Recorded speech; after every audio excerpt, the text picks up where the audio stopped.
आज भेड़ी और चीता बहुत खुश थे क्योंकि बहुत दिनों बाद उन्हें मेमना अकेला मिला था। वरना उसकी माँ उसकी कड़ी निगरानी करती थी और हर वक्त उसके साथ रहती थी।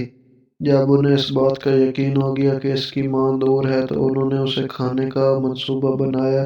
मगर एक मसला था कि यहाँ मेमने का शिकार नहीं हो सकता था क्योंकि उसकी आवाज़ सुनकर यहाँ शेर भी आ सकता था और दूसरे जानवर भी। हम मेमने को सैर के बहाने कहीं दूर ले जाते हैं ताकि उसे इत्मीनान से खा सकें। भेड़िए ने चीते से कहा, हाँ तुम ठीक कहते हो। चीता भेड़िए के मंसूबे से मुतफिक हो गया तो दोनों मेमने के करीब गए।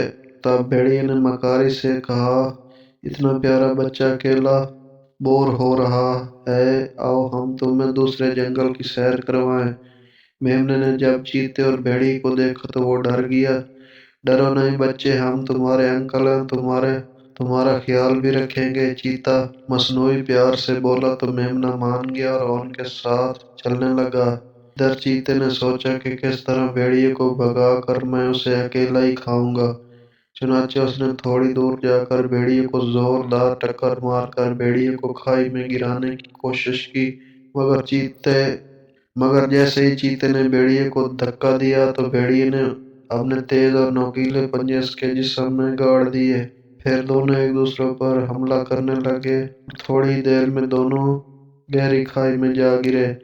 मेमना ये देखकर समझ गया कि दुश्मन कभी दोस्त नहीं होता। इतने में उसकी माँ बाकी जानवरों के साथ उसे ढूंढते ढूंढते वहां तक पहुंची तो मेमना डरा सहमा अपनी माँ से लिपट गया। उसने उसी वक्त अपनी माँ से वादा किया कि आइंदा मैं कभी किसी के कहने में नहीं आऊंगा और कभी अपने घर से दूर नहीं जाऊंगा। ये सुनकर उसकी माँ ने उसे अपने सीने से लगा लिया।